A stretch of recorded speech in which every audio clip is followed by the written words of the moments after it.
happy for no reason. Check out this review from Lane T about our beef organs and Firestarter at Heart and Soil. I take the beef organs with Firestarter and I feel upbeat, clearer thinking, happy for no reason, and just pure optimism when I take these every day.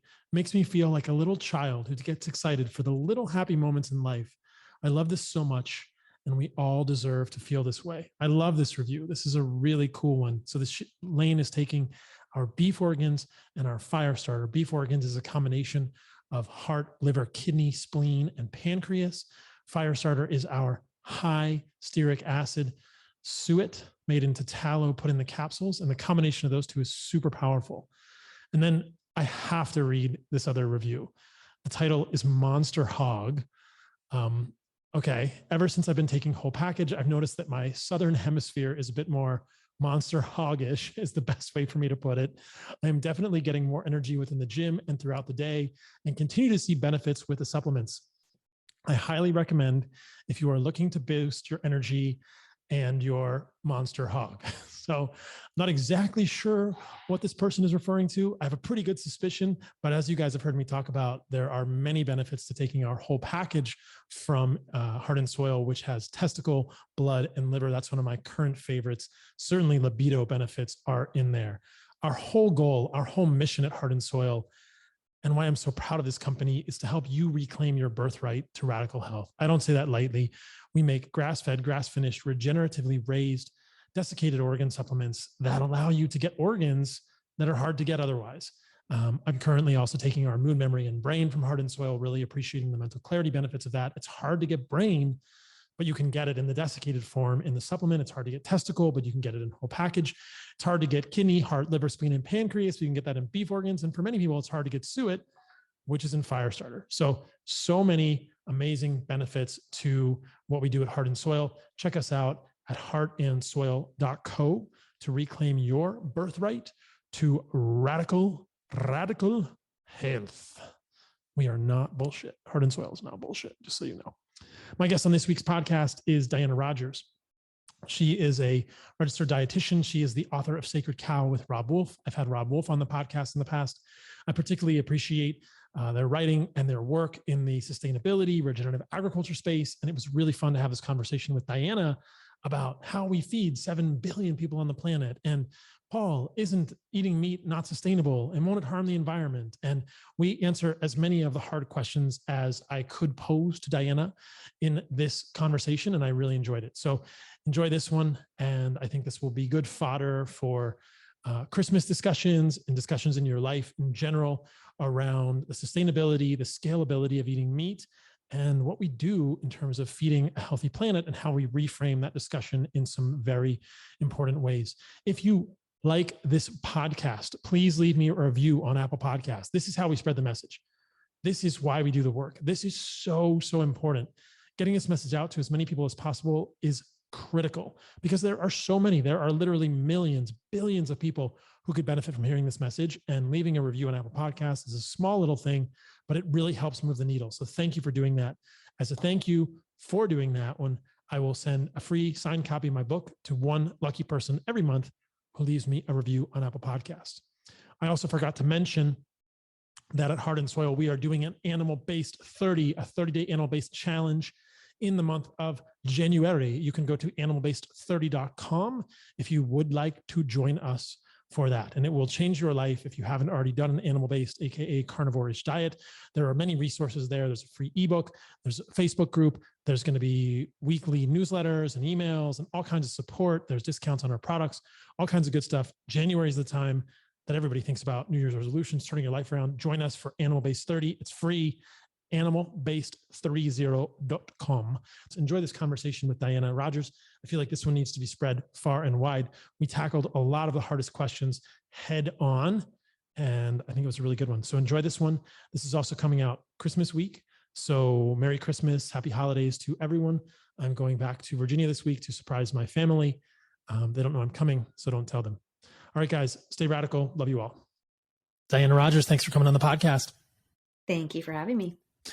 So there's a great quote in your movie, Sacred Cow. I believe it's from one of the farmers that you guys interviewed. And he said, There's not 3 feet of topsoil in the American Midwest because farmers there have been growing kale for 2,000 years. It's there because, well, why don't you tell us why the Midwest has 3 feet of topsoil, which is a good thing, and how that ties into our broader conversation today will quickly become apparent to the listeners.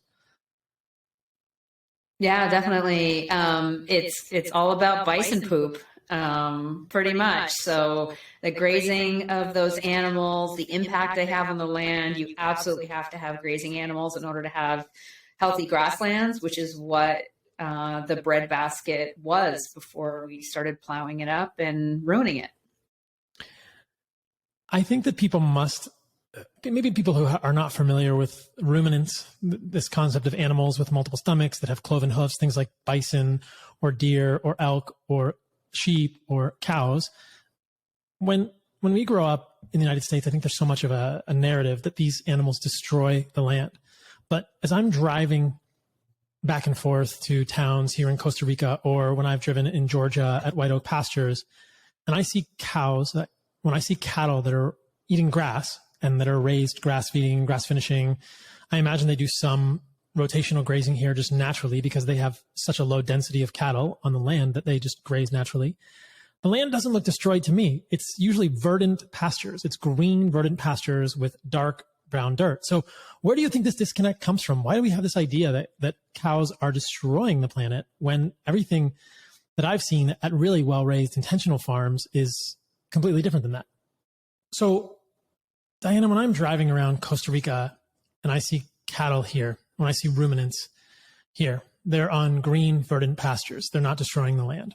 When I go to Georgia and I go to White Oak Pastures, the land is green. The dirt is brown like coffee, and the grass is, beautiful and lush, and there are birds and there are hawks and bugs. Why do you think we've gotten this notion that these type of animals are destroying the land? That's a really good question. There's a worldwide anti-meat narrative happening that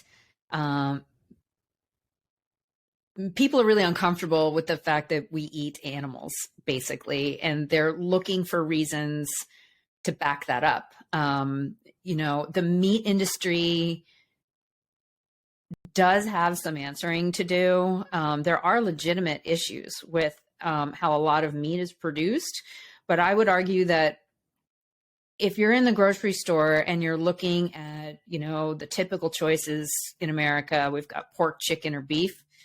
Even feedlot finished beef is going to be way better nutritionally, environmentally, and ethically than industrially raised pork and chicken. Most of our beef herd here in the U.S., about 85% right now, is grazing on land we can't crop. Most people think that cattle are raised in feedlots here, factory farmed cattle, but that's actually not true at all. Cattle start off on grass. Most of our cattle is from, somewhere in the West, like Montana or Colorado. They start out on calf cow operations. So these ranches with their moms on pasture. And then they're either completely finished on pasture or they're brought to a feedlot to be finished there. And there are, bigger and smaller feedlots. There are better and worse ways to finish animals. But overall, we need animals grazing on pasture, absolutely. And the worst type of meat production by far is chicken and pork. And it's ironic that, when you look at these clean eating books, the ones that do include animal source protein include chicken. Why do we think chicken is clean? I'll just emphasize the point you just made, which is that maybe we can draw a continuum in this podcast and talk about feedlot cattle, and then we can talk about grass feeding and grass finishing. Maybe pasture raising is just a soft term in the middle there somewhere, but we know that regenerative is the ideal. Yeah. But it's important for people to understand that industrially raised pork and chicken is much worse than feedlot cattle. So if we're drawing a continuum, we're making a hierarchy. Chicken and pork, when they're industrially raised, which is the majority of chicken and pork, let's be honest, is got to be worse than feedlot cattle. But we believe that chicken is a clean. What's going on there? from your perspective? I think that, you largely see women like Gwyneth Paltrow, right, promoting clean eating. I think because chicken is not red and doesn't remind us as much of death like beef, it's more feminine. It's not always on a bone. It's sort of like the meat version of tofu, right? So it seems like it's much, of course, from the 90s, the 80s and 90s, the whole fear of fat thing. Chicken breast is very lean. It's a nice portion size, so it's just very sort of manageable for women. You might think of a salad with low fat dressing and boneless, skinless chicken breast on the top.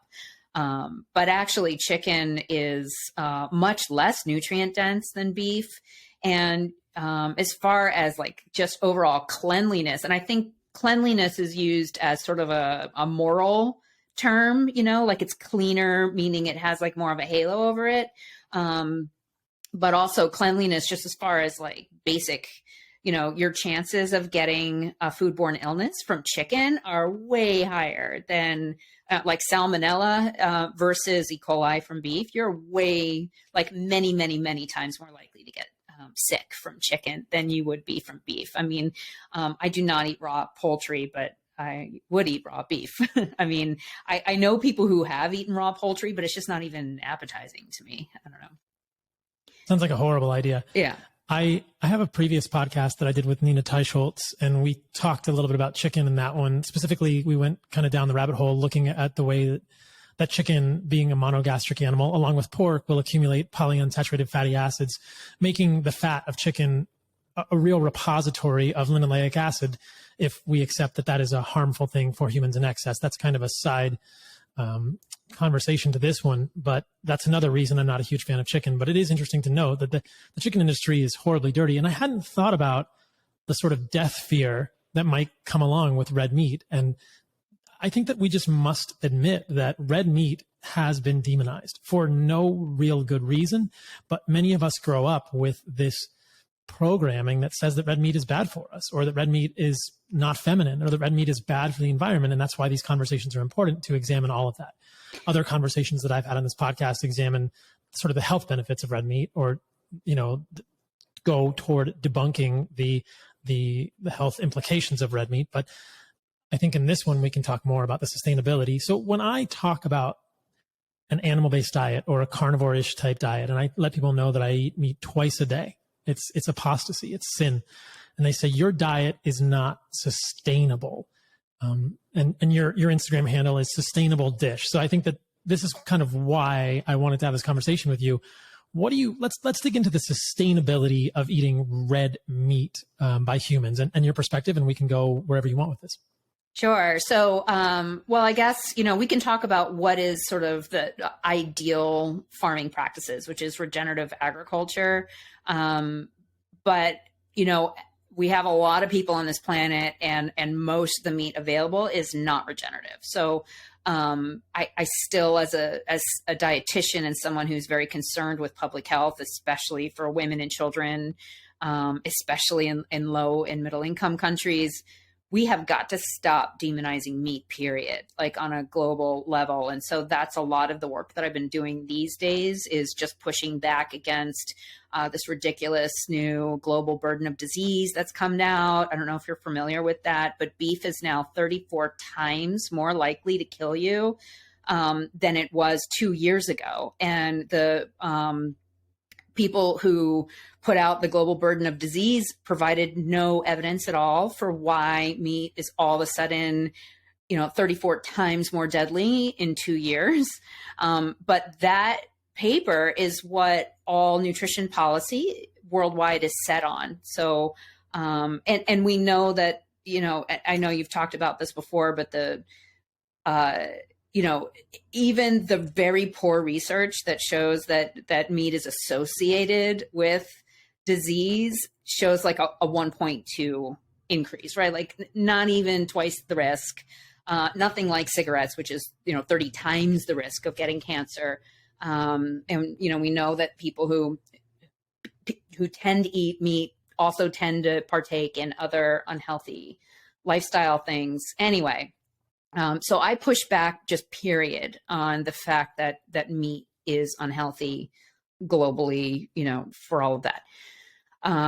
But as far as sustainable goes, the biggest concept that I think most people don't understand is that grazing animals can utilize land that we can't crop, which is most of the agricultural land worldwide. So depending on where you look for your data, 60% is the most conservative that I've seen from the FAO.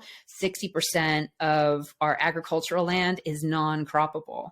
So all these people thinking that we can just get rid of livestock and therefore have all this, extra land to grow soybeans and other monocrops to turn them into protein pucks are mistaken. There's other issues we can talk about as far as the misunderstanding of the water use, the misunderstanding of the feed conversion. And that's where feedlots, as much as you might not like them, for people that can't afford grass-fed beef, cattle are a net protein upcycle for our food system. And super sustainable. And then there's the greenhouse gas argument. So I don't know which one you want to go for first, but I'm happy to talk about any of them. Yeah, I think those are all points that people will bring up when you say, I eat beef. And maybe I will even say, I actually believe that raising beef and ruminants is the way to regenerate ecosystems and to regenerate topsoil and to regenerate plots of land on this, on this planet. So let's start with the water. This often gets brought up in plant-based circles. People say, oh, cattle are a water hog. Mm-hmm. So what's going on there? And these are some funny statistics that's going on here. Yeah. So one of the most common memes I see out there is that, your quarter-pound burger takes up 10 bathtubs full of water. And that's actually really a very naive misinterpretation of the data. And these groups like Meatless Mondays are backed by Johns Hopkins. You would think that they might be a little bit more responsible with their reporting. So as far as the water goes, there's different types of water that we need to look at. There's blue water, which is when you look down on a map and you see the blue lakes and rivers, aquifers, things like that. That's blue water. And then there's green water. So the green water is water that's already in the environment. It's in the grass. It's part of the water cycle. It's rain. So picture a big, huge soccer field. If there are no cattle on it, there's still green water being utilized, right? And so most of the water attributed towards beef is green water. So it depends on the region as well. Of course, in Costa Rica, when it's the drier season, it might be a little bit higher for blue water. But on average in the US, feedlot finished beef, 94% of their water footprint is green water. So they don't really require a lot of irrigation and groundwater reserves. Grass-fed beef is on average 97% green water. So it's much more efficient use of water than avocados, walnuts, almonds, sugar, rice, other things that use a lot of blue water. So what you're saying, the green water is water that would be falling onto the land regardless of whether cattle were there or not. It's rainwater, essentially, that is being collected and then given to the cattle, as opposed to, you contrast it with irrigation water, blue water that's being piped in from somewhere else. Completely different source. So do you know any of the numbers for things like avocado or almonds? Can we contrast the green water use for those with maybe cattle or blue water use for those? Yeah, not off the top of my head. I do have the numbers in the book, Sacred Cow. Don't have them off the top of my head. I know the statistics for cattle for sure.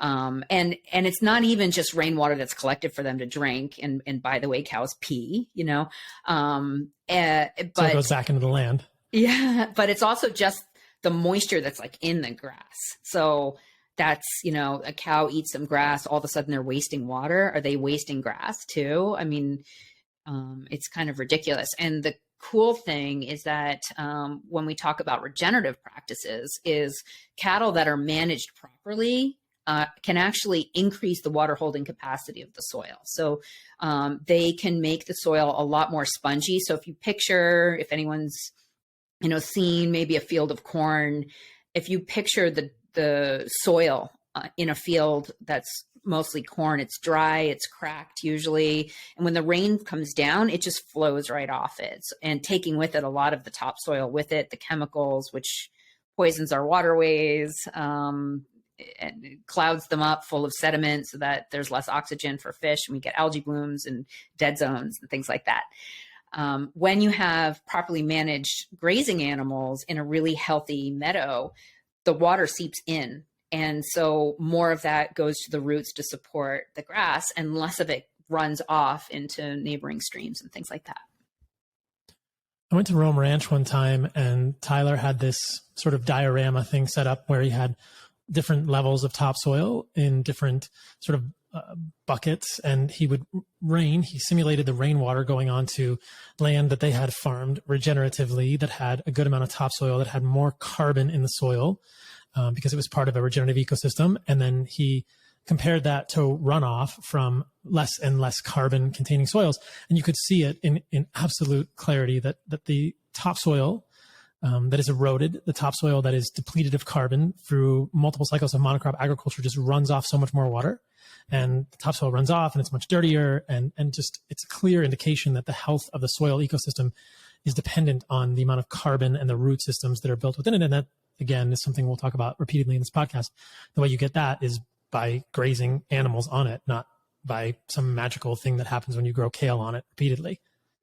Totally. And it's so powerful to see it in real life. I did in my film show a rainfall simulator, which is with the same exact thing that you described, with Jason Roundtree at Michigan State, who's sort of the pioneer of all of the regenerative research that's happening right now.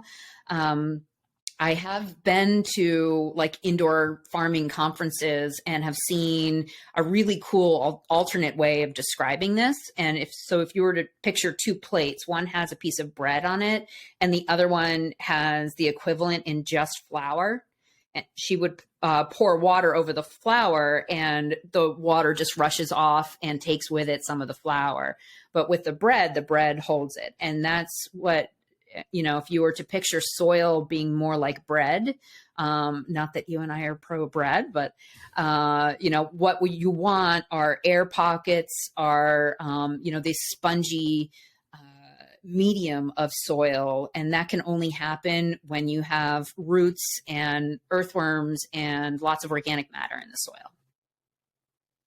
Let's talk about the use of land for cattle versus crops. You talked about this a little bit, but arable land, and really highlight that for people, because that's another thing that many who denigrate cows will say, oh, if we could grow so much more soybeans or so much more corn if we got rid of these cattle. Yeah. I mean, and I've had conversations with Tyler where, we've talked about how even like the worst type of overgrazing is still better than cropping for corn or soybeans or something like that, because at least the land is covered. And so what's happening when you are, well, first of all, in order to have cropland, you need it very flat because you have to drive a tractor on it. So it can't be super hilly. It can't be full of rocks. It needs to have good quality soil. And so all of these things need to happen. You need to have access to irrigation or good rainfall in order to grow the crops. And even in some areas where we're cropping, we really shouldn't be cropping, or it's very risky for the people to be cropping. It's very dangerous for them. For example, in a lot of developing countries, one monsoon might wipe out their entire harvest for the whole year, and they're just not able to recover from that. So it's very dangerous. Access to owning land is not always an option, especially for women in half of the countries in the world can't own land, but they can own livestock. So there's just a lot of sort of like equity issues with cropping. But in order to make a field for cropping, first you have to get rid of whatever was there before. So whether it was a forest or a meadow full of life, you still have to annihilate all the living things that were there before. So you're displacing all of the bunnies and deer and whatever was living there before has to leave. And then you have to plow the land, which releases tons of carbon when you plow. It's one of the worst things you can do to land is plow it up. You're disturbing all of the life underground when you do that. And then you go through with a tractor, you plant something, you spray like crazy because usually it's a monocrop, meaning just one crop, which in nature, there are no monocrop places. Monocrops are really susceptible to pest invasions, to insect invasions, fungus, and we can see this with the banana industry, for example. There's been huge diseases that have completely wiped out bananas, and then we just go find a new breed of banana to plant and wait for that to get invaded with another disease. And so you need tons of chemical inputs in order to keep a monocrop healthy. You also have to feed the soil because you don't have the life and the nutrients in the soil. The corn is taking what it needs, or the soybeans are taking what they need. And so you have to put back in some nitrogen, some phosphorus, and some of those are limited resources that we don't have a ton of anymore. And then you have to harvest it. There's more spraying, and that all requires, of course, fossil fuels in order to drive all those tractors. On the other side, you could just have a natural meadow and graze animals, raise protein, which we don't have a calorie issue in the world. We have a protein issue. Protein is the most important macronutrient.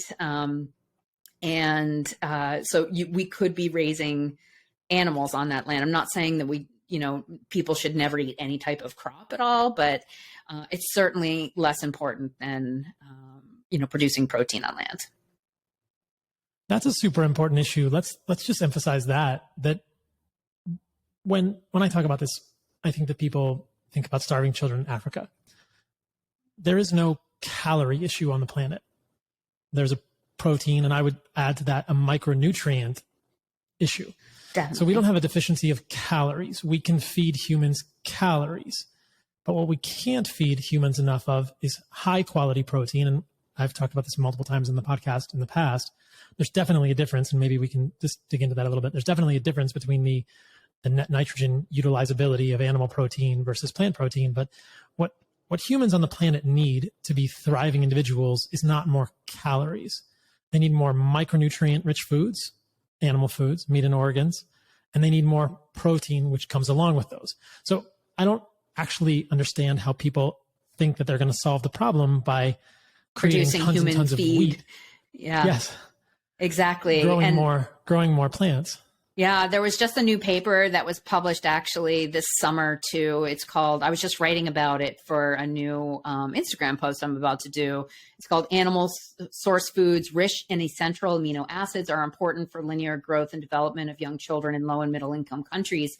And this one's talking about how even when their total protein intake is sufficient, their amino acid intake is not, due to poor access to animal source foods. And so while everyone in Norway and Sweden and the United Nations is deciding that the whole world needs to eat less meat, we're seeing these huge ramifications that are from these low and middle income countries where we see stunting, we see delayed mental abilities as well. And that is directly from lack of access to meat. And we know that, as people have more access to animal source foods, they live longer, healthier lives. Poverty lack of access to food is not a food production issue. It's a political issue and it's a distribution issue. But we produce more than enough calories, human food, feed worldwide. That's not the problem. It's, and it's really cool. There was another paper I was looking at that showed worldwide micronutrient production and where we're lacking. I don't know if you've seen this one, but it showed like the globe of zinc and B12 and vitamin A. All animal source foods are what we need to be producing more of. And our most common nutrient deficiencies in the world are iron and B12. Vitamin A is pretty close to that. And, we absolutely have to have more animal source food production, and milk does not suffice. It has to be from actual meat, not just dairy products. The meat and the organs are where there's so many unique nutrients and we don't even know about nutrient deficiencies of things like taurine or creatine. They're not even really quantifying that. We have such an rudimentary understanding of this nutrition and what it takes to really make thriving children and adults across the world outside of our borders here at the United States. I want to come back to that, but can we go into a little bit about the rainforest? Because this is another perhaps fallacy that a lot of people have been programmed to believe, that somehow every time there's a fire in Australia or every time we see a catastrophe, cows are to blame for this. And the rainforests are clearly getting cut down to grow cattle. So what's the truth to that? And let's unpack that a little bit. So that's a political thing too. And what's happening is in a small area of Amazonia, people who clear land get to own it. So there's a huge incentive for people to clear rainforest because they get to own land. And, that's the rule. And so the easiest way to clear it is to burn it. And then the next step in clearing it for crop production is to graze animals. And, when I lived on my farm, we did that too. We grazed the pigs or we grazed the cattle so that you could have them eat all the brush and all the leftovers. And then you get a more flat piece of land so that you can grow soy. And the ultimate goal for these guys is to grow soy because that's where the money is. It's not in growing cattle. And what they're doing with that soy is actually the main product from that is soy oil that goes into ultra processed foods. So soy cakes are the byproduct of soy oil. And so that's the secondary use of the soy. And that largely goes to feed chickens in China and somewhat in Europe, but mostly in China. Hold on, that's my son making a racket.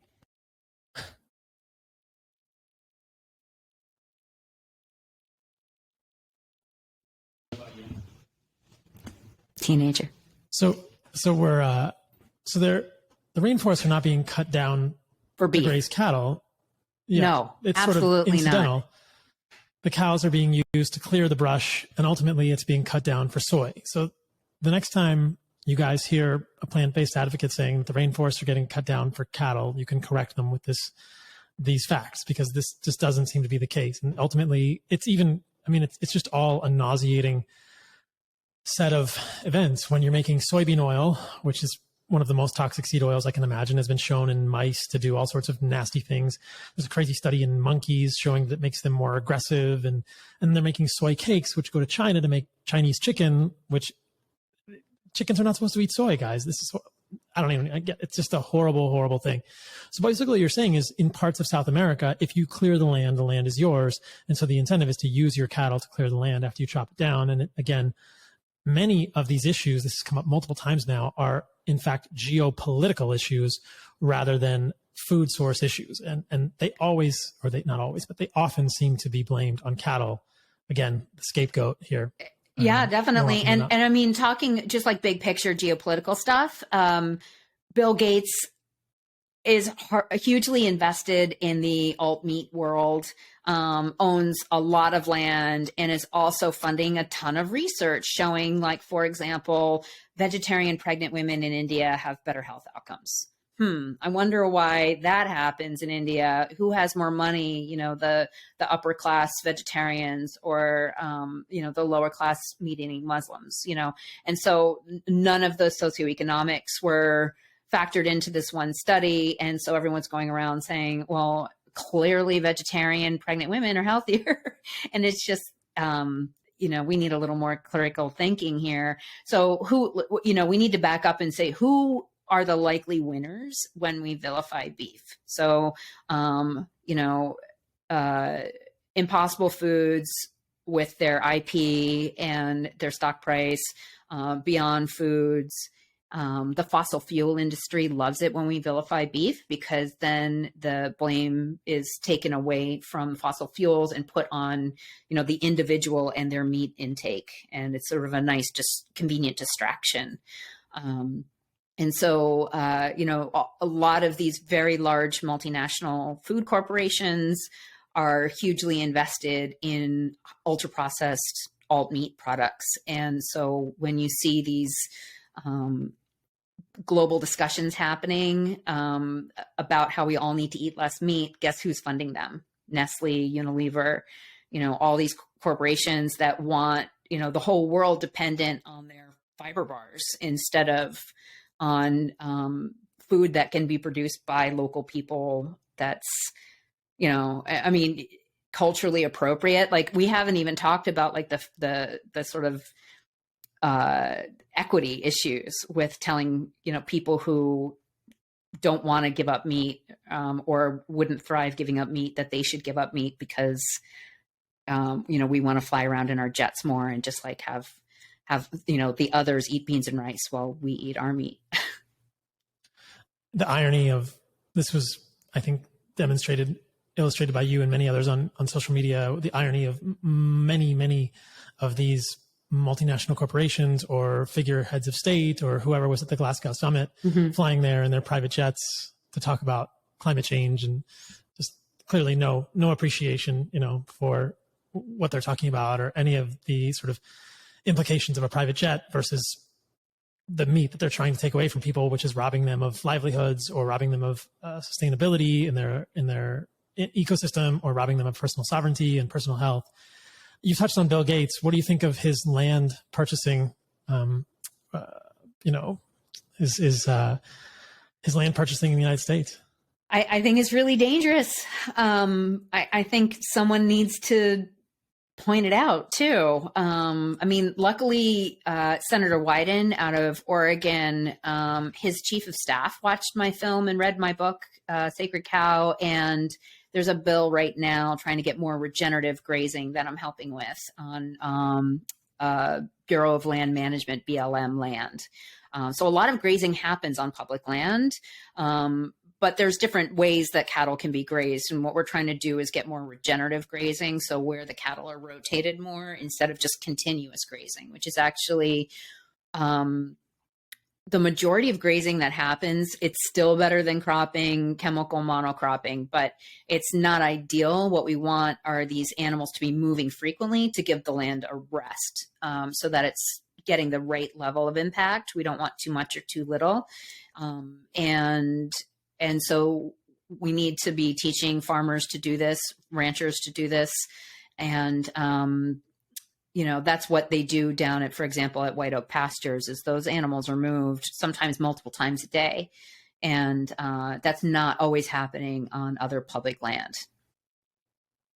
I was down at White Oak in September of 2020. It seems like an eternity ago. We were shooting photography for a cookbook that I wrote, and I got to see the cattle at White Oak moved between some of the different fields, and it was a sight. They have it down. They've got some real live cowboys down there, and they have, I don't know, maybe 1,000 head of cattle, or I'd say 500 to 1,000 head of cattle in this bigger herd, and they just open a gate, and all of a sudden 1,000 head of cattle try and get through a small gate, and they're just running, and it's a pretty intense thing. But they run into this new field, and they just spread out, and then they just chill out, and they start eating a bunch of green grass, and they look super happy. But for a moment there, they're moved through a small gate, and it's pretty intense watching them all move through and sort of get it all organized. But they figure it out. But I think that it scares me that Bill Gates owns so much of the farmland in the United States, and I just can't see it as anything other than a power play to almost squeeze out the type of agriculture that we want to see. To say that, well, there's no, like, if he believes in his heart of hearts, with his intentions may be completely good, but if he believes in his heart of hearts that animal agriculture, if he's deluded into thinking that animal agriculture is bad for the planet, then he's thinking, hey, I'm rich enough, I'm just going to buy up all the land, so there's nowhere for you to put animals, and I'm going to monocrop the heck out of this. I mean, it's a real scary thing to think that this man owns so much cropland in the United States and doesn't really understand the dangers of monocrop tilling agriculture, pesticide-based agriculture, and is is ignorant to the benefits of rotational grazing of actual real ruminant animals like they do at White Oak and other farms. Let's talk about the scalability of this type of agriculture, Diana, because another thing that comes up when I talk about this is people will say, okay, you are advocating, Paul, for regenerative agriculture. That type of agriculture is not scalable. And some of the most interesting discussions in your book, Sacred Cow, were around the scalability of regenerative, which is grass feeding, grass finishing, rotational grazing, like we've been talking about. So let's dig into the scalability here. I think this is one of the major crux issues. Yeah, well, number one, I did go through the numbers in the U.S. and if we shifted a few things around, if we got rid of ethanol production, which doesn't make any sense at all, if we started utilizing CRP land, which currently, farmers are being paid not to graze land, and increased production through regenerative techniques, we would have the land to grass finish all the beef cattle in the United States.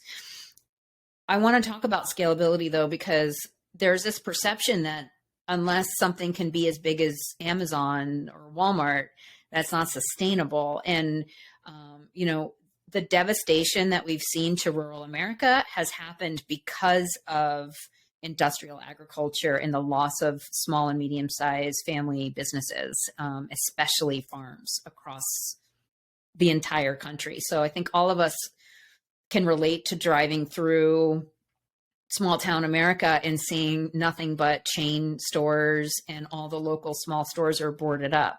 I see this in my town in Concord, but especially when I drive through places in New Hampshire, other parts of New England that are less economically secure than where I am in Eastern Mass. And it's the loss of the value of small and medium-sized businesses. And again, especially farming. So Alan Williams, when I interviewed him for my film, he's a rancher and professor, and he talks about how in his town in Mississippi, in his county rather, there were 500 dairies when he was a kid, and now there's not one. And all these small towns are now completely boarded up. So we've lost the backbone of rural America because of industrial scale farming. And so big isn't necessarily amazing. So you touched on three things there that I don't want to gloss over. I really want people to understand the scalability issue, and then we can circle back to the sustainability issue.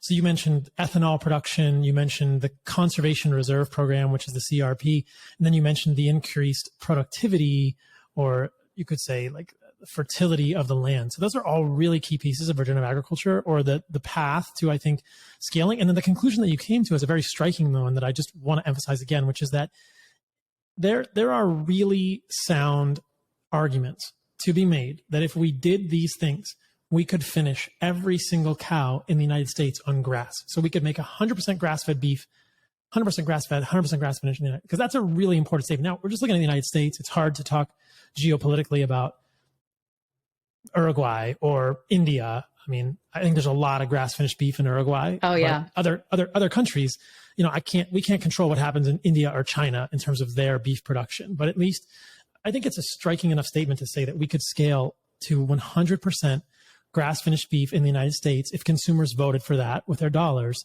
with these three things. So let's just go into each of those individually. So ethanol, you talked about. I think most people will understand that ethanol is coming from corn. Who knows why we're growing so much corn? So is the idea there just that there's no reason to use all of that land for corn, and we could put cattle on that land?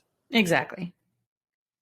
And a lot of that corn is being used then to feed cattle in feedlots, which is another thing that plant-based advocates will sometimes criticize. That's true. And so that's where things get a little muddy. It's like, they're doing this stupid process of making ethanol, which actually takes more fossil fuels to create than it saves us in ethanol.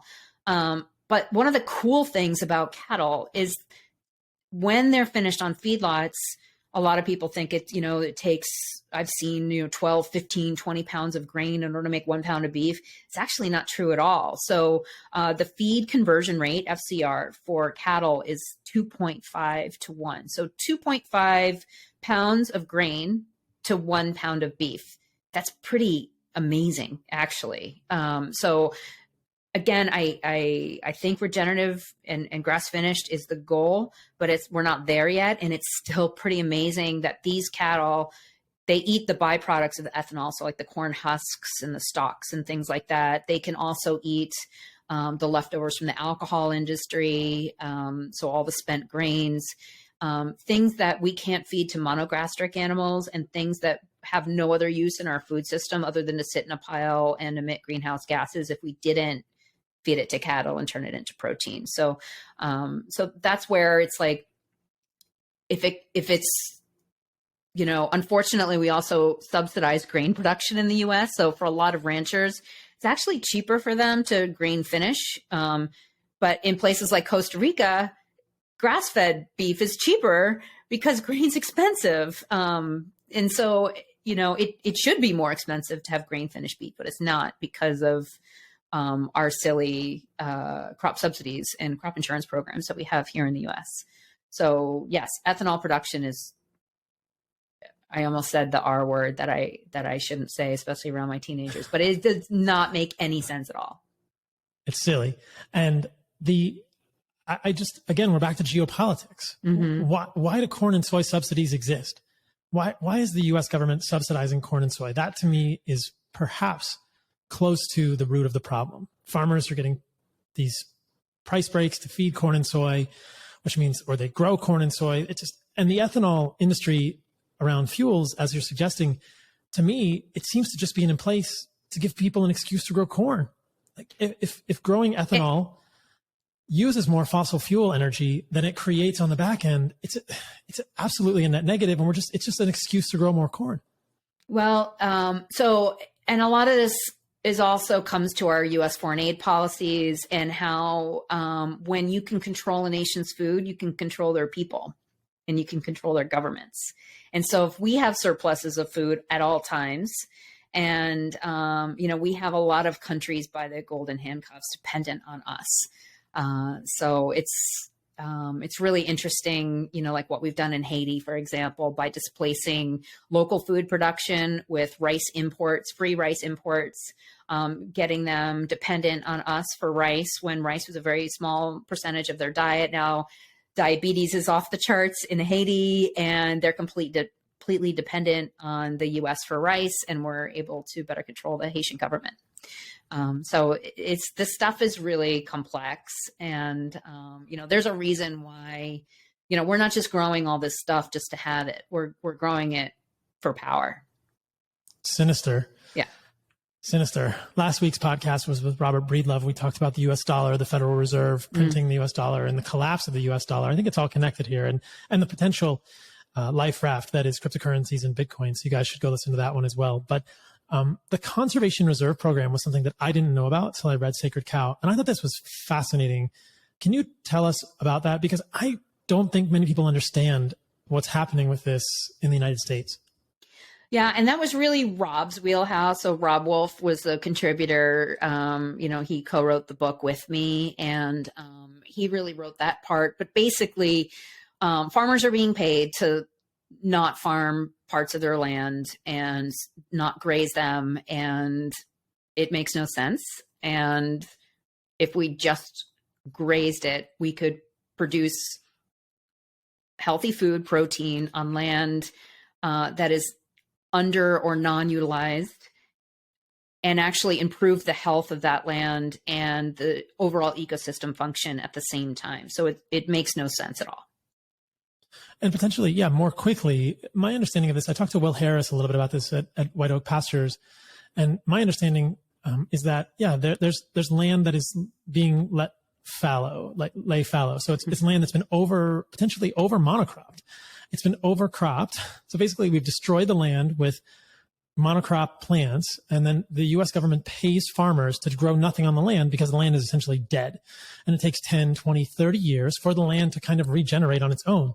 But they're not doing anything with the land during that time. And what is a faster way to rehabilitate, to regenerate that land? Well, poop and pee are very good fertilizer. Mm-hmm. We know this, and we kind of touched on this early in the podcast, that even if you were to try and grow plants without animals on the land as part of an ecosystem, you're going to need at least nutrients that come from animals. You might use completely synthetic fertilizers, but you could also use animal manure to fertilize your plants. Any good gardener knows this. You're going to use bone meal. You're going to use horse manure. You're going to use something from animals to put the nutrients back in the land. And so the reason that land can become regenerated, rehabilitated so much more quickly with animals is because of the poop and the pee. But we're just paying farmers to let it sit there, and we could be doing it much faster. So there's a bunch of land from the Conservation Reserve Program. It's hundreds of thousands of acres, Diana, isn't it? Mm-hmm. Yeah.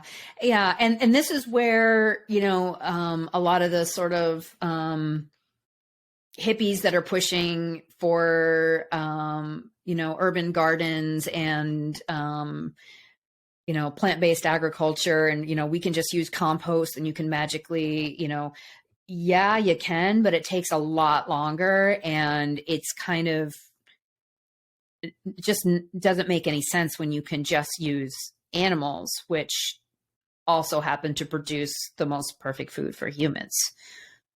Yeah. So, Yes. so my argument when I Imagine go to these regenerative conferences, a lot of vegans, selling their regenerative goji berries from I don't know where, and, talking about how animal agriculture is evil. It's really interesting. And, I tell them, even if they don't want to personally eat meat, they need to be supporting organizations like Savory Institute or other farmers who are using pasture raised livestock to heal the land, because that's the best way to do it. And, that makes them sweat a little bit. How do you make a regenerative goji berry? What the heck is a regenerative? I don't even like goji berries because it's really, it's the newest fad right now with a lot of the vegan, I don't know if you've been to any of these like Expo West or natural products shows. It's all plant-based. It's, no cow, it's no moo, it's, plant-based dairy, plant-based. We can, print ice cream in your kitchen from nothing, and it's regenerative. I'm like, how is that possible? Makes no sense at all. In what way could that type of farming possibly increase the carbon in the soil, possibly increase the mycorrhizal fungal networks, or increase the topsoil? It doesn't make any sense. I mean, I've heard of biodynamic gardening, but I don't know how you have regenerative farming without animals. That seems like a non sequitur. That doesn't make any sense. Right. Doesn't. That's crazy. So the last piece of that equation that we talked about for the scalability of grass feeding, grass finishing, regenerative agriculture is really the generativity of any particular set of land. Can you talk a little bit about this? Because this is quite fascinating to me too. Yeah, so it's called like the carrying capacity. Basically, when you have healthier land, that is the result of good grazing practices, of moving the animals frequently so the land isn't over or under grazed, that it gets the right amount of impact. You're actually producing healthier land that can produce, much more dense plant life and much healthier plant life, so that you can have even more animals on it in the first place. When I was at Rome Ranch, they showed me kind of a square foot of land, 1 foot on each side. And they said, if you look at that square foot of land, and at Rome Ranch, it's just the regenerative farm in Texas that I'm closest to geographically. So I go out there a lot and I see it. And what they were telling me was that when they get the land in that square foot of grass, there might be, who knows, a couple thousand stalks of grass growing.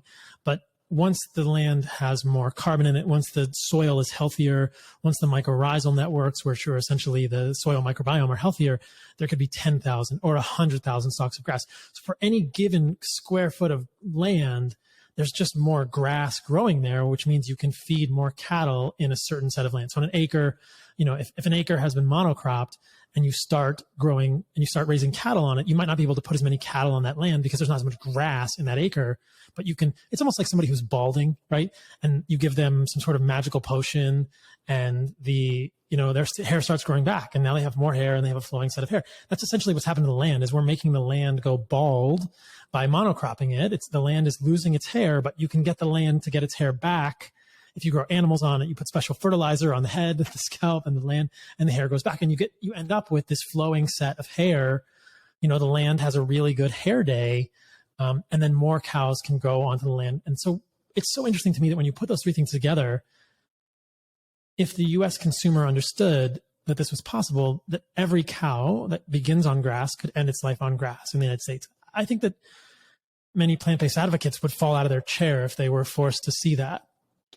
Definitely. And this is also possible in many different places. So, a humid place like Vermont might already grow really great grass, but it would do even better. Joel Salatin, talks about how he can produce 4 to 5 times the county average of protein of cattle on his land compared to the other ranch farmers in the area. But this can also happen in desert areas too. So, you can actually heal and undesertify desert areas with grazing animals.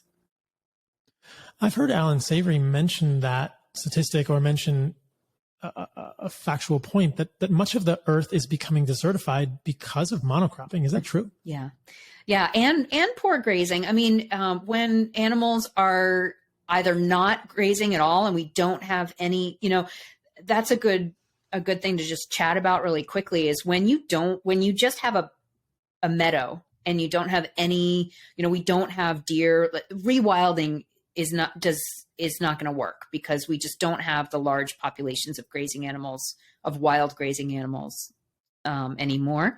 But when you don't have any animals, the grass just grows and then there's nothing to eat it. So it just kind of at the end of the season lays down and oxidizes and dies, and the roots die back with it.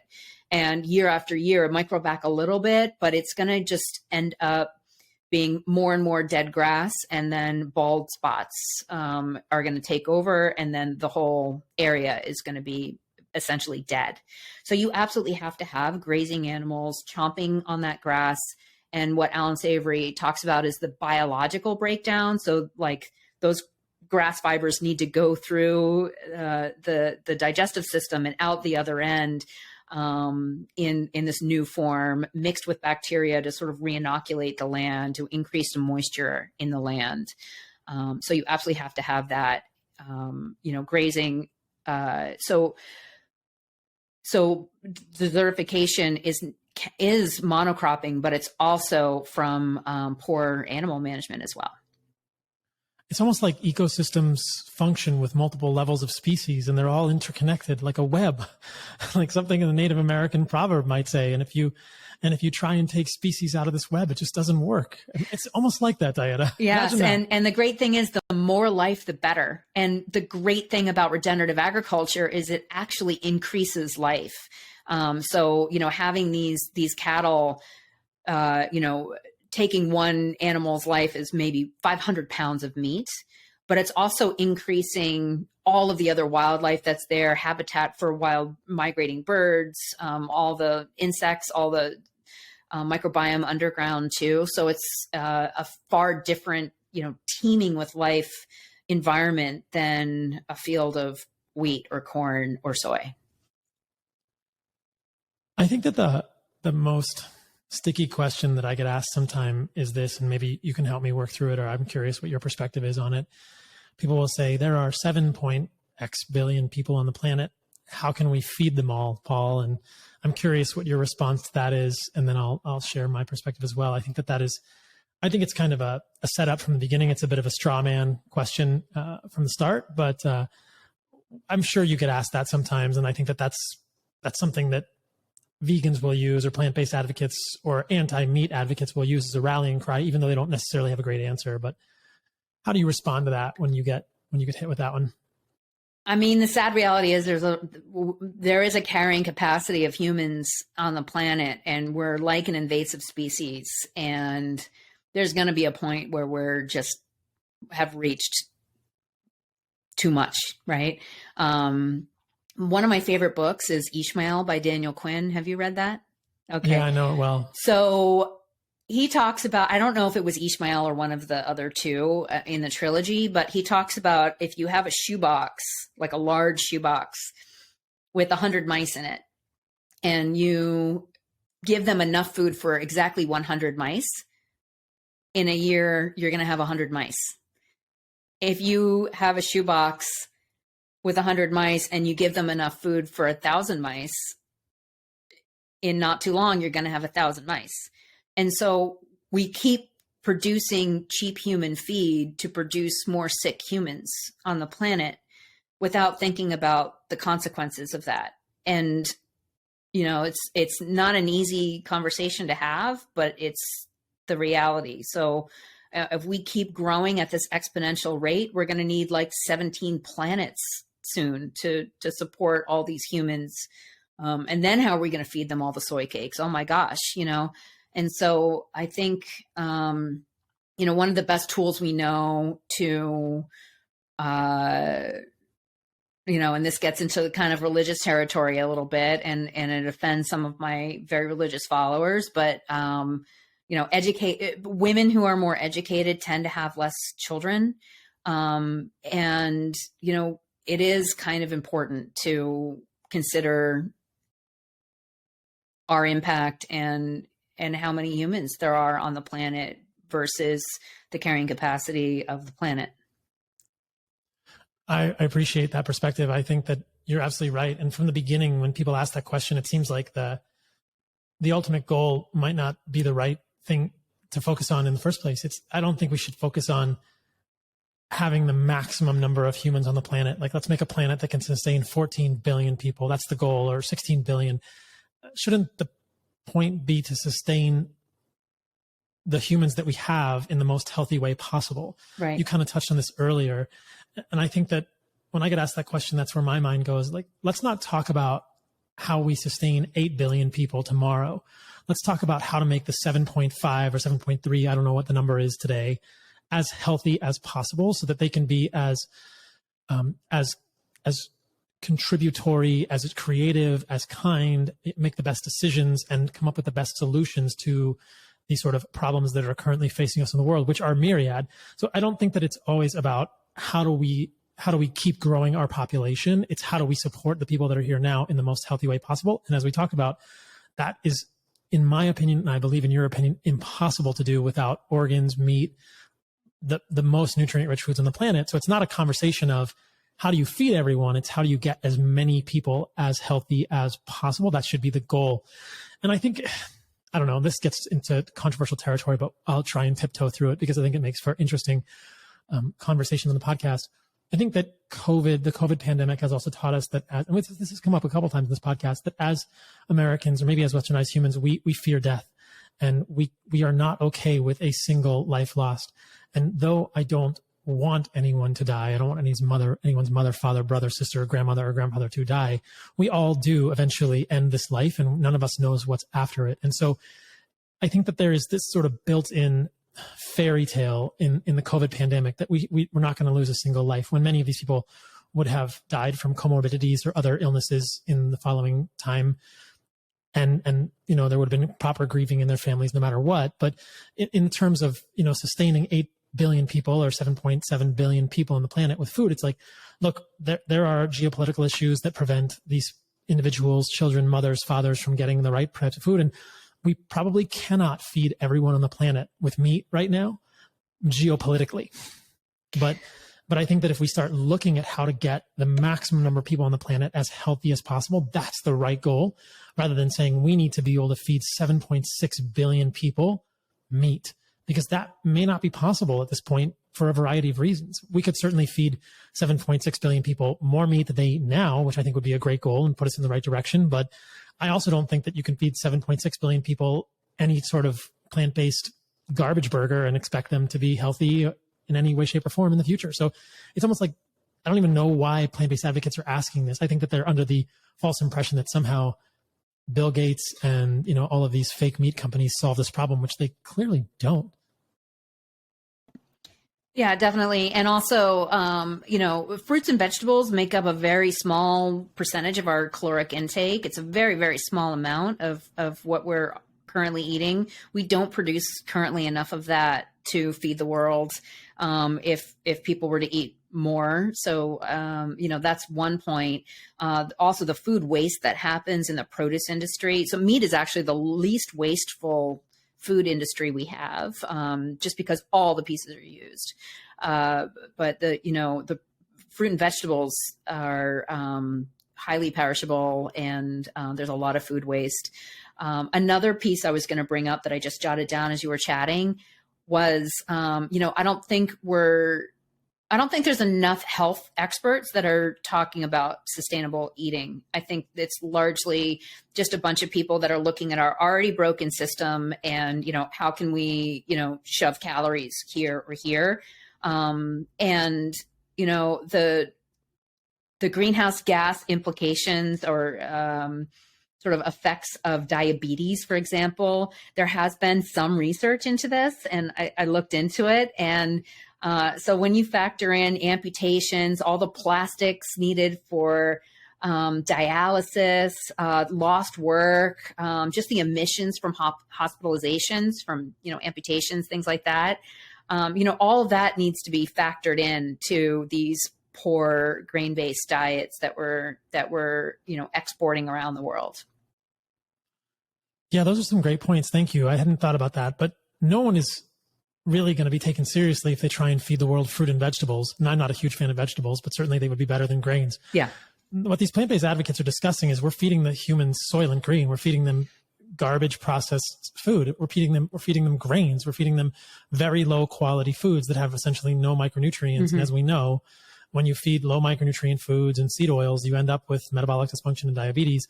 Just think about the amount of trash that produces. I mean, I've worked in hospitals for years and nobody's thinking about all the trash and all the other collateral damage associated with all of these health implications for these just incredibly deeply sick humans.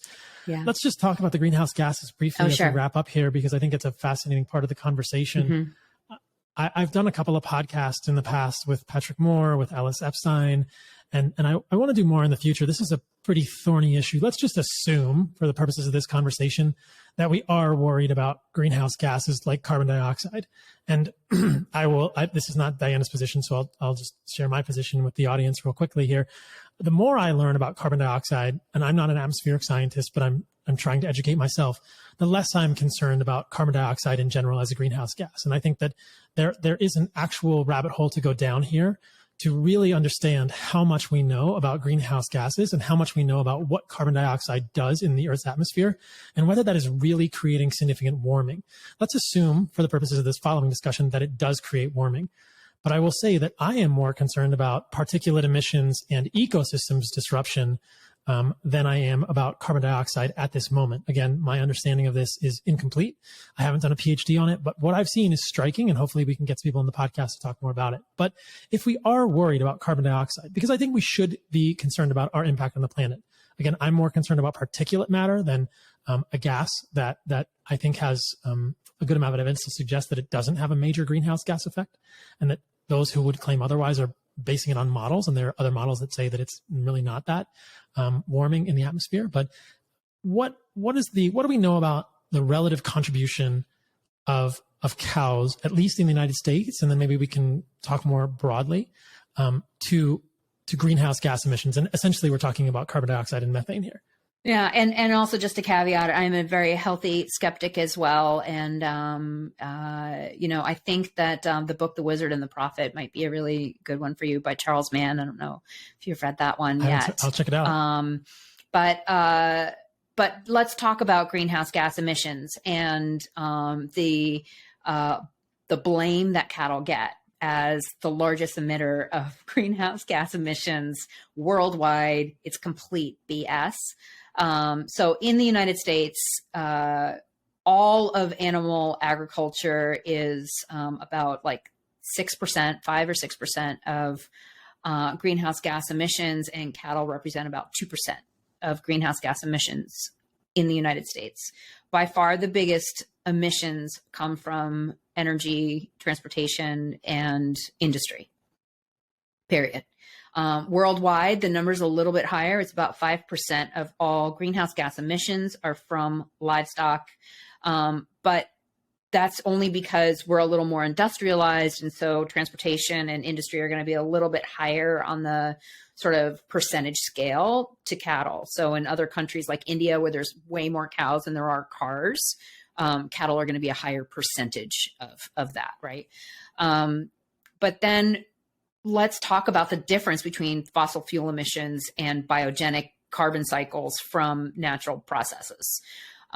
So fossil fuels are basically extracting ancient fossilized animal life, and bringing it directly into the atmosphere. So essentially, like if you had a little sort of ecosphere, like those glass ecospheres you can buy with a little shrimp in it, and it's like this perfect little biome. It would be like taking a straw and injecting brand new CO2 into that and disrupting the environment in there. Cattle are like the shrimp in there. They're just recycling existing gases that we already have. So the cattle are eating grass, which is carbon. And as part of their digestive process, they emit methane, which is CH4. After 10 years in the environment, the CH4 breaks into H2O and CO2. So the H2O is water that becomes part of the water cycle. So rain and other moisture in the atmosphere, and the CO2 turns into, what is taken up by the plant in the photosynthesis process. The plant emits O2, oxygen that humans breathe, and then takes the rest of that carbon. The carbon becomes the grass, becomes the roots, and then drips down to feed all the fungal networks and the bacteria underground that then take that carbon and exchange it for nutrients that the plant needs. So the plant needs stuff other than just what it can reach. And those fungal networks are actually mining rocks and bringing all those other like micronutrients to the roots in exchange for the carbon. So it's this like symbiotic relationship. Up to about 40% of that carbon can actually get sequestered in the soil. And we're constantly building new soil. So although some people say that there's a limit to the amount of carbon we can store in soil, they're not really talking about building new soil on top of it. So actually making the soil deeper. And so the cow then goes and eats the grass, and it's just, again, part of the cycle. So in North America, we don't have more methane emitting ruminant animals than we did in the 1600s before we wiped out all of the bison and all the other herd animals in the US. We have exactly the same number. They're just now we have more cattle and less bison and deer and other wild animals. Are you going to say something? No, that's just such an important point. I want to emphasize it that people don't understand that pre 1850 there were hundreds of millions, I believe, of ruminants in the United States. They were just wild bison. Yeah, and that's just bison. So and the number gets a little, some people say 30, some people say 60 million. But then we also had deer and so many other grazing animals that we don't have anymore. Well, we got a lot of deer in New England, and the problem here is that we don't have predators, and nobody wants hunting because no one wants death, and so now everyone just dies from a car accident from deer. But that's another rabbit hole. And so the emission, when we're just looking at emissions and we're not looking at this in terms of a complete cycle, we're really missing the point. And the reason why there's such a focus on the emissions is, one, it benefits the fossil fuel industry. And the worst offender in the US is like leaking from fracking, definitely, as far as like emissions. But also, two, it's the only thing that these plant-based burger companies have on their side is emissions. They don't have ecosystem function. They don't have water holding capacity of the soil. They don't have increasing biodiversity and habitat for wildlife and increasing the soil microbiome. They don't have any of that stuff. The only thing they can... What's that? They don't have nutrition. They don't have nutrition. They claim to have the ethics down, and they pretend that no death happens for their products when that's complete BS too. So really, it's just emissions is the only like pseudoscientific argument that they can make, and we even know that that's BS. From the study at White Oak, where you would have to eat basically for every Impossible Burger, you would have to eat a White Oak grass-fed burger to offset your emissions from an Impossible Burger. So, the greenhouse gas argument is just wrong in so many ways and is misrepresented. And, really, unfortunately, when you say stuff like this, you're completely discounted from all mainstream media. Like my book it has not gotten the airtime it deserves at all. Like I didn't get on NPR. I used to work for NPR. I have friends at NPR. I sent them the book. They did not report on it. I know one of the opinion writers at the New York Times well. He's been to my farm. The New York Times did not cover my book. The film, conveniently didn't make it onto Netflix, even though I met with them and they sat on it and they had every opportunity to show it. They didn't take it. And so, it's unfortunate to tell the truth sometimes. I think we find that in so many ways today. I mean, I was just listening to Rogan's recent podcast. I believe it's with Patrick McCullough. I mean, he's a cardiologist. I'm going to feel bad if I got the name wrong, but you guys should all go listen to that Rogan podcast as well. But it's Peter McCullough. He's a cardiologist talking about sort of the COVID course, the way that we've navigated through COVID and the way that it just all seems kind of crazy. But yeah, I think that there is just, my takeaways from this conversation are that a lot of these issues are geopolitical, emphasis on political. And I think that a lot of the vilification of meat is political and ideological and virtue signaling and not based on science, which is why your work is so important. And I think that humans are afraid of death and that we are viciously afraid of death, and we don't want to be reminded of it. We don't want to be reminded of our mortality. And we're fearful of, what comes with that. And I don't know why. I don't know how that happened. I think in so many cultures, death is celebrated and embraced, and it's not feared. But I think that so many of these problems ideologically are coming from a fear of human death, and we don't want to be faced with those. So I think that hopefully this podcast has given people ammunition, beginnings of threads to go down further research, because these conversations come up all the time. And the way that this message spreads is by humans becoming empowered, humans becoming self-educated and understanding that when someone brings it up at this dinner discussion, you can either sidestep it and, ask them to go play shuffleboard, or you can say, hey, have you considered these issues? And so hopefully we've given them some pieces of information to begin that journey. Where can people find more of your work and educate themselves more on this stuff, Diana? Yeah, it's really, I just wanted to add to that. It's just so unfortunate that we can't have conversations anymore and people don't want to listen or appreciate that someone might have a different perspective and just listen. It's just the polarization of everything has gotten completely out of control. So I try to have a really wide breadth of friends, everyone from, thinking that, everyone has to be vaccinated to the vaccines are just a tool, right? Like, I think it's important to listen to all of the opinions of everybody and to try to appreciate where people are coming from and be a little less judgmental. So that's just my opinion on that.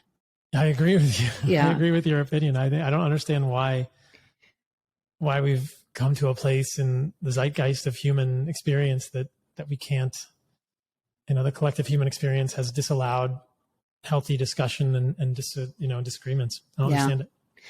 Especially, I suppose, especially if they go against the mainstream narrative. Right. So I have, my main website is sustainabledish.com. I'm on, Instagram at sustainabledish. I have a new course coming out called, Sustainivore, which is kind of exciting. It's very in line with what you talk about. We're pretty similar, in that. And it's just trying to help people, eat better for their own health, find their own, sort of level of protein that works for them, but then also consider the environment and their ethics as well in that. I also have a new nonprofit initiative called the Global Food Justice Alliance. And it's really actually trying to point out that people have the right worldwide to the inclusion of animal source foods in their diets, and that, pushing this anti-meat narrative actually has some pretty significant equity concerns. And so I'm kind of trying to take the halo away from this plant-based movement. And I believe I have you on the advisory circle for that. Or if I don't, I would love to have you on there. Of course. And so, so that's globalfoodjustice.org. And people can contribute to that. And thank you so much for having me on. I really appreciate it. And if people haven't read your book or seen the movie Sacred Cow, they should definitely do that. It's a great resource. Oh, that's right. Yeah. I have sacredcow.info is my third website. And the film and the book as well, which are both available on Amazon. I think that I appreciate the work you're doing. I think there's a lot of need for it. And I think that it's happening, that underneath it all, people are beginning to see the way that these narratives don't really have much substance, and they're starting to wake up. And every day I hear from people who are feeling better, eating meat and organs and including animal source foods, and who are appreciating regenerative agriculture, and who are understanding that most of these arguments are complete bollocks. And so I think that we're doing the work. It's just, I think as Rob has said, there are forces stacked against us, and the other side is playing with more resources and more media attention, and the deck is stacked. Not in our favor, but I think that people are beginning to appreciate the truth underlying it all. So thank you again, Diana. Thank you. And I look forward to eating some heart and liver with you soon. That sounds good. Yeah, I hope to make it to Costa Rica this winter, actually. So you should. Yeah. All right.